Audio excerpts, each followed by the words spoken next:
Namaskar and welcome to our series of programs on the Indian economy on the road to economic revival. In this episode, we are going to be talking about services and how services have been impacted by the lockdown because of COVID and how it is repositioning itself according to the new normal.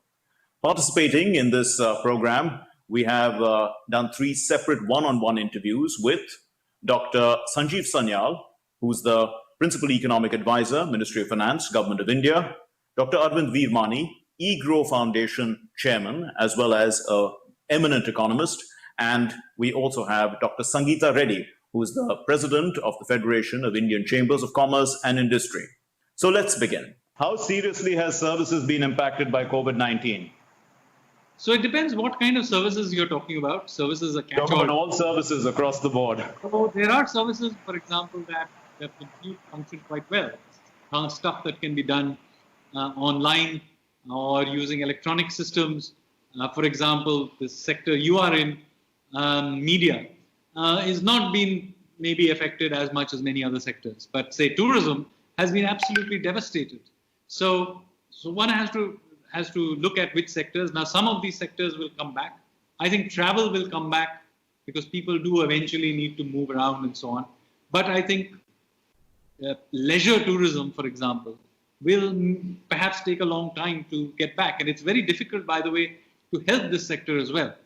For example, some people say, why don't we give them tax breaks? Well, and give them a GST break. So let's say we do actually remove GST. How does it help? Do you know anybody who's not going on a holiday because of GST? No. So the point is, it's sometimes very difficult also to think through how to help the sector, even if you know that you want to target some support. So this is something difficult, but I would say as the lockdown unwinds, significant things will come back. And we are already seeing recovery in certain areas quite quickly. So there are what I define as contact services, which are the most dangerous in terms of spread of the virus. So we have to be very, very extra careful. What are these sectors? Where the problem is acute is what I call mass market retail. Unlike in developed countries, even our wholesale market actually mass markets. You'll have tons of people milling around.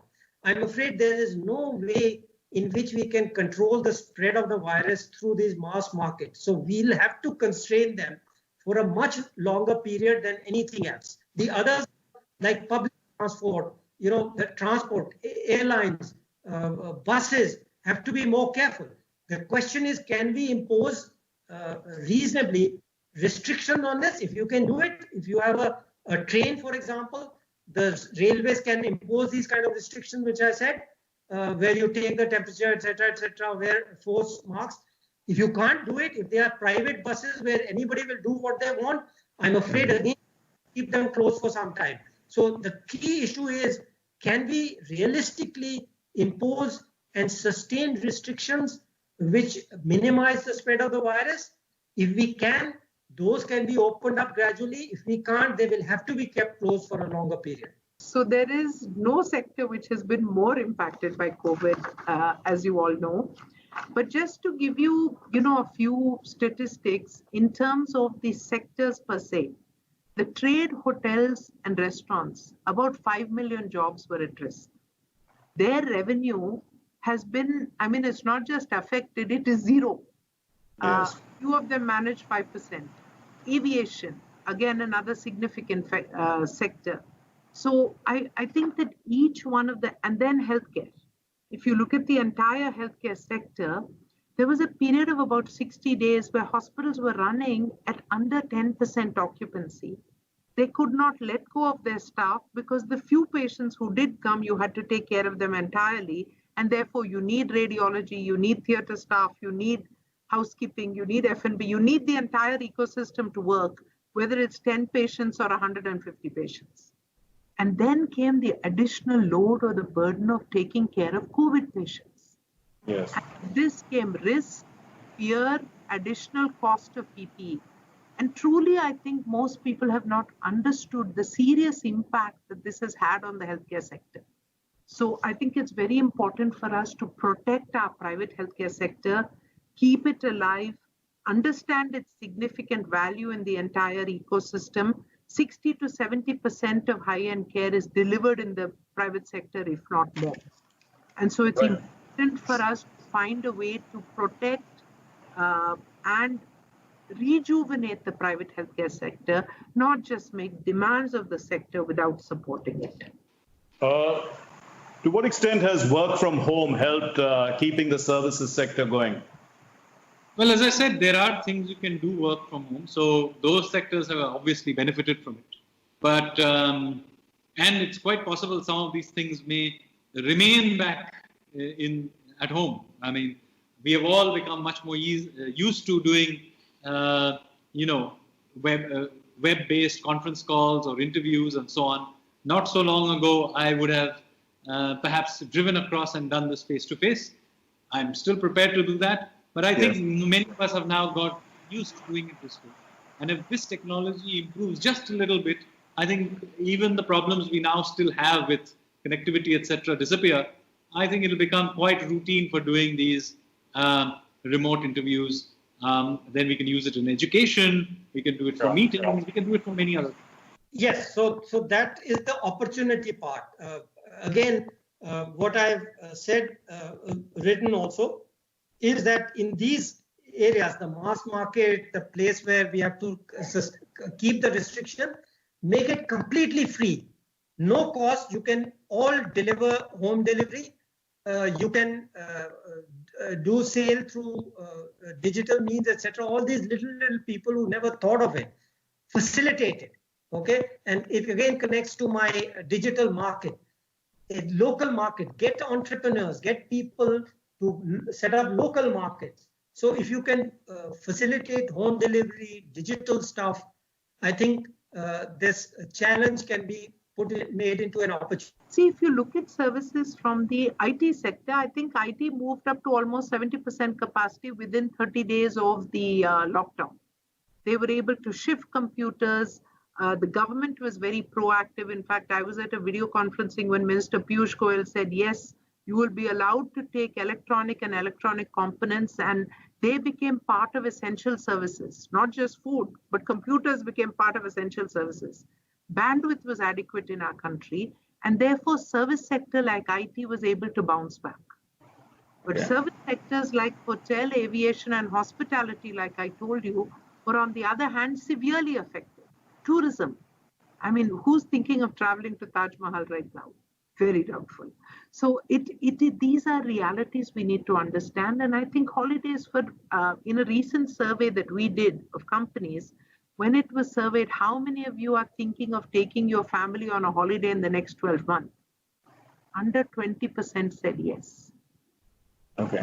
And this is, a group of individuals, the CEOs who we surveyed, where normally 75% of them took their family on a holiday once a year. Okay. So this is going to be a significant negative impact on the service sector, and we need to acknowledge that, appreciate it, while also appreciating that most services, whether it's our Indian hotels, which are well known all over the world, or Indian hospitals, these are essential for our overall economy. So we must protect those investments. Banking has been crucial for the recovery, is going to be crucial as well for the recovery post-COVID. To what extent are banks factoring in risk at this time? Because there are potential risks, isn't it, to lending at a time like this? So banks will have to play an important role. Finance is an important part of re-inflating the economy. But of course, banks will express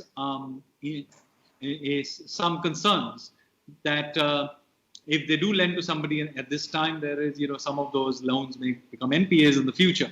But if every bank takes that view, then actually we will have a serious problem, because there'll be a liquidity crunch and we'll actually end up with much more NPAs. So while what may be true for an individual bank, if the banking sector as a whole becomes too cautious, it actually will trigger the problem. So given those concerns, obviously the government has to step in and help and handhold this sector in some ways. That is the context in which this 100% guarantee things as well. We have worked, for example, to create these buyer of last resort SPV for buying bonds of NBFCs and HFCs that you may remember. We have also created a 20% first loss guarantee. So these are different ways of essentially providing comfort to the sector to go out there and get the cash flow going again. Because unless cash flow begins to flow again, we will be stuck eternally in this, and eventually the banks themselves will hurt. So we need to get the cash flow going again, and the banks have to step up.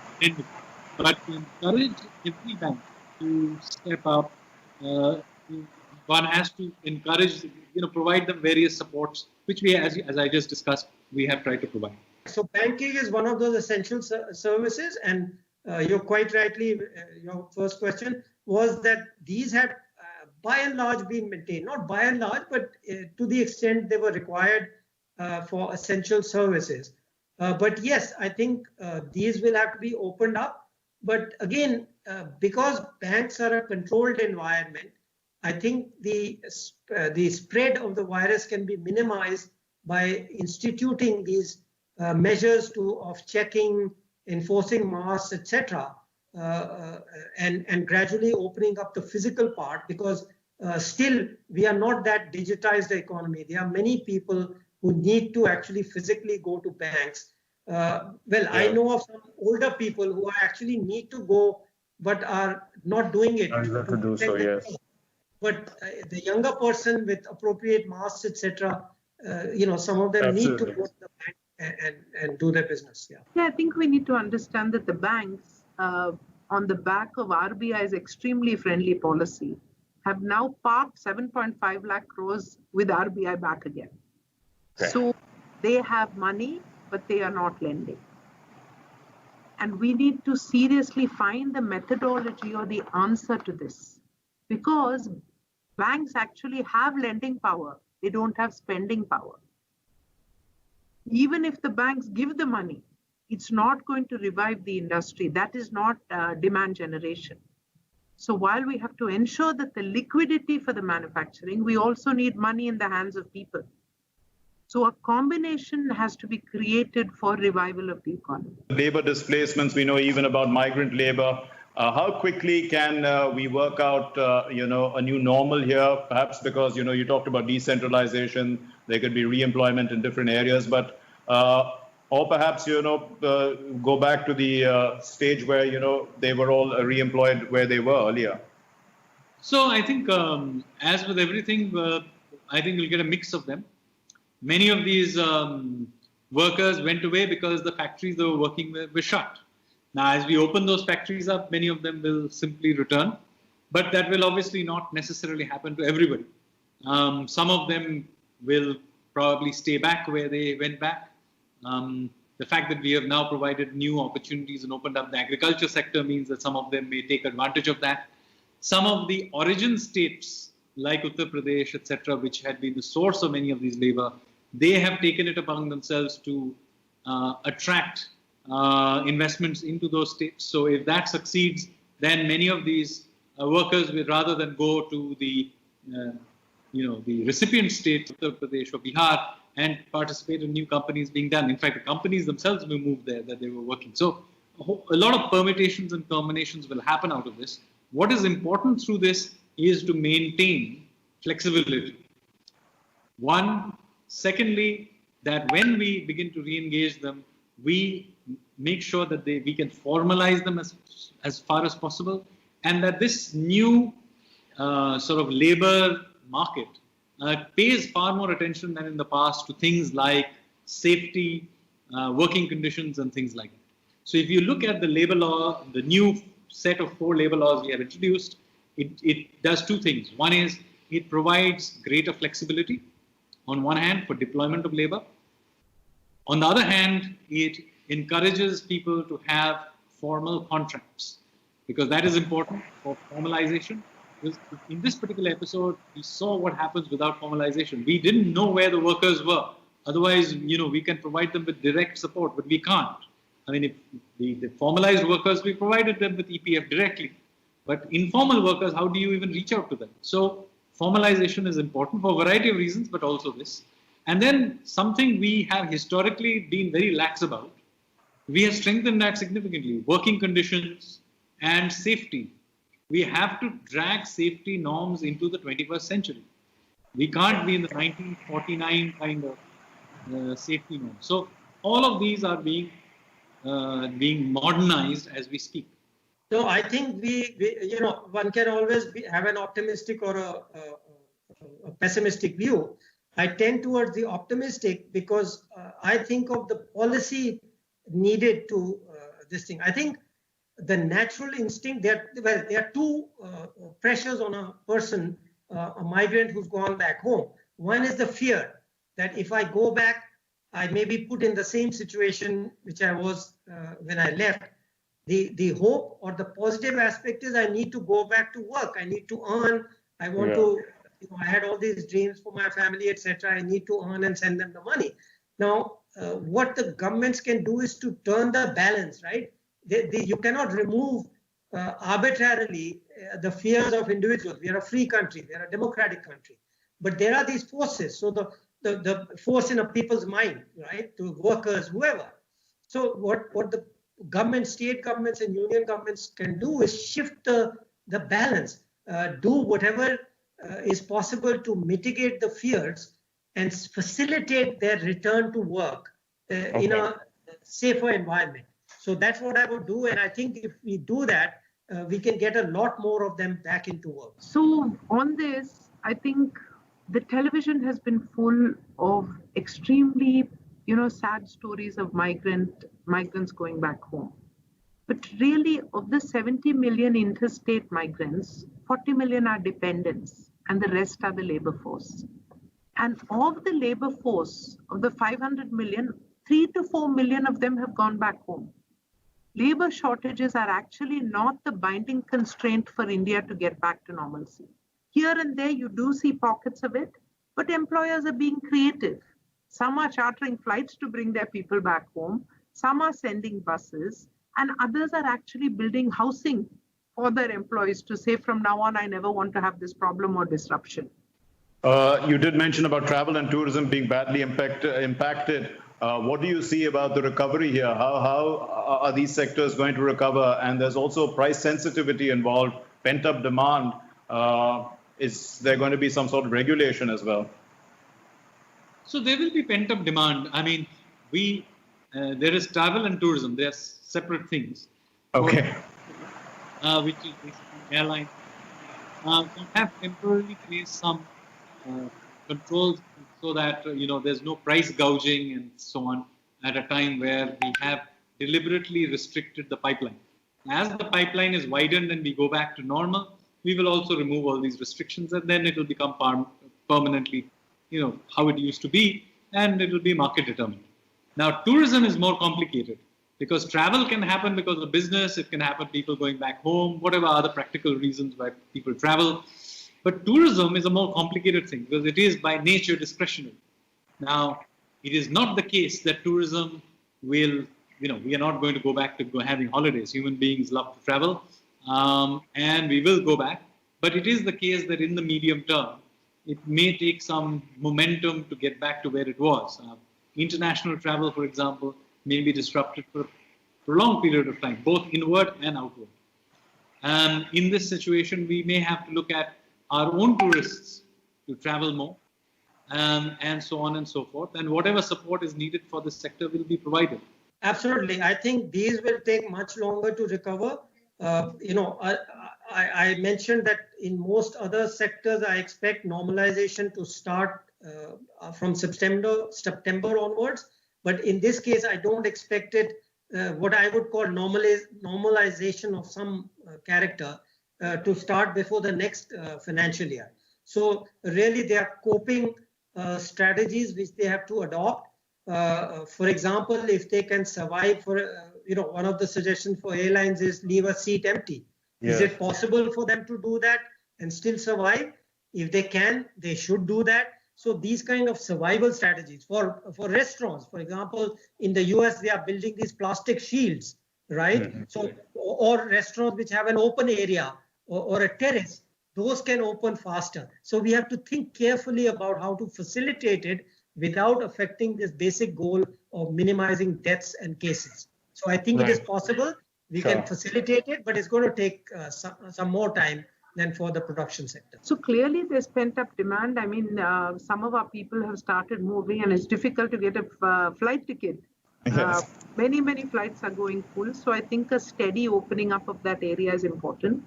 I believe that adding more flights across while maintaining safety norms is important. We need to map also zones which are not in the red. So while we open up, again, I had reiterated the importance of granular and very localized lockdowns.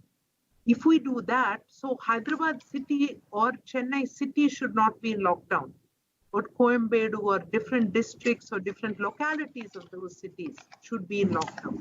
In that type of environment, you can create a more rapid opening up of the markets, and it is very important for us to get aviation back. So all areas where we cannot practice social distancing and which are not extremely essential, I think are going to stay shut for a while longer for the safety of the country. The next 1-2 months, what we really don't want is another lockdown. So let's not rush into things where we are risking lives without an appropriate uptick. So for restaurants, I think food service delivery at home, and all restaurants are innovating. Their kitchens are cooking. They're charging actually the same thing, but the customers going and picking up the product and then eating it at home with social distancing. So some of these are part of the new normal. They will last for a while, and hopefully the days will come back where you can go back into restaurants. But for now, I think it's going to take a while. Well, let's take a look at the role of government. Government is also a service, public administration. Would you say that, the government has to play a significant role at this time?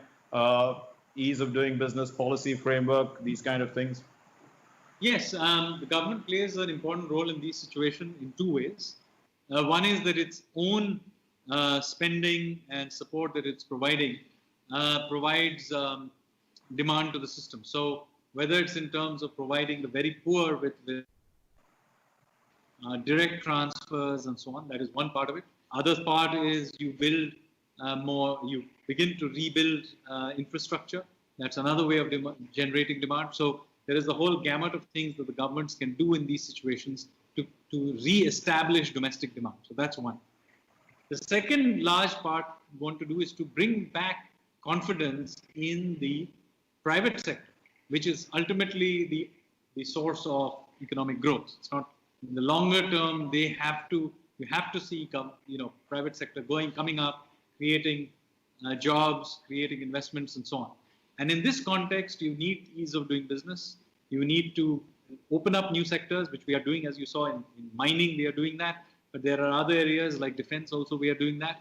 And of course, you need to change the incentive structures. That is the context in which you lower taxes, keep it as simple as possible, and hope that both domestic but also foreign investors, companies find it worthwhile to come to India and set up business here.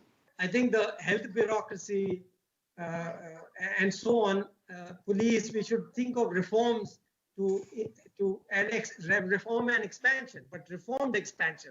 Just expansion by itself is not a good idea, because you multiply both the good and the bad parts. I think that, the government has really been extremely active during the COVID. There's been a lot of activity in the state as well as the central. Many of the policy moves which have been taken have really also been an appreciation of the fact that to revive industry, giving direct cash benefits is not the only way to support industry. Supporting through policy has been one of the underlying strategies of the economic revival package. And I think this trend is continuing. A final question is, how will this revival package boost capacities, both production as well as in services, as well as create jobs? So far what we have been doing is to try and provide a cushion. So we have done it at multiple levels. There is no point in doing a very large demand rollout when you yourself have deliberately shut down the whole system through a lockdown. Right? After all, the lockdown is what? It's basically deliberate demand suppression. Yeah. So as we open it up, some demand will anyway come. and that is indeed happening right around you. You will see people, there are cars are back, some factories are back, and so on. There are certain areas like malls, etc., which we haven't opened, but other things quickly, and so that demand is coming back. Now the point is, once we have removed all these demand suppression mechanisms at the end of lockdown 4 or whatever it is, then at that juncture, there is a case for looking at, if necessary, further demand measures. Now, in the case of India, you can do fiscal measures, but you could also do a lot of monetary measures. In fact, while, contrary to popular belief, we do have some fiscal space. Our debt to GDP ratios are not as high as many other countries. So if necessary, we will provide fiscal resources. But a lot of space is available on the monetary side. In many countries around the world, interest rates are now basically at zero. There's not much thing they can do on the monetary side. That is not the case in India. We can lower interest rates substantially in India. Even the government itself is still borrowing at 6% for 10-year paper. Clearly, we can make that lower. If government is borrowing at 6, there are many companies that are still borrowing 8, 9, 10, even higher than 10%. If those interest rates are brought down significantly, that suddenly changes the dynamics of building infrastructure, investing in heavy capacities, and so on. So this is something that we should exploit, the fact that we have monetary space. And this happens to be at a time where, incidentally, there is plenty of free capital available in the rest of the world. So the US Fed has clearly signaled that for the next 2 years, they are not going to be tightening monetary policy. What does that mean? It means that there is large amounts of cheap capital available in the rest of the world. We should take advantage of it. This is again the context in which we are trying to make it easier to invest into India. As you will know, we have done recent changes in the government bond regulation. We can now be included in global bond indices. So that's just one way in which we could get stable money coming into India. I think that no interview in this time is complete without once again reiterating to all your viewers that we have to stay safe. And the primary responsibility for staying safe is not on the government. It's not on the hospitals or healthcare workers. It's not even on industries or employers. It's on the individual. So please let individuals understand the importance of wearing their mask, importance of social distancing, and the importance of washing your hands. Being a healthcare person, I cannot re-emphasize that more. And most importantly, to protect your elderly, because they are the most vulnerable at this point of time. And also, let us not fear the virus. Let us be cautious and careful and take precautions, but not fearful or anxious, because ultimately, everybody can, like most people can survive the virus. The death rate in India is under 3%. So let's be careful, but let us not bring our country to a grinding halt in this fear of the unknown. Let's stay educated and very intelligent about how we deal with this. So services, which has been severely disrupted because of COVID, has begun adjusting to the new normal. There are some areas within services which are doing reasonably well and are positioned to do well under the new normal. But other sectors need to readjust, maybe need to move into a more digital economy format. We thank our guests for being with us, Dr. Sanjeev Sanyal, Dr. Arvind Veermani, and Dr. Sangeeta Reddy. And thank you very much for watching. Namaskar.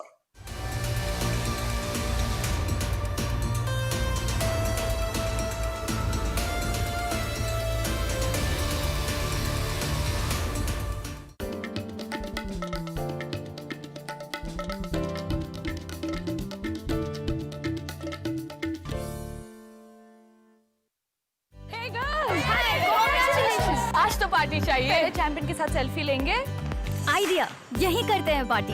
Pizza party. ये चल अपना card और pin दे। मेरे card की details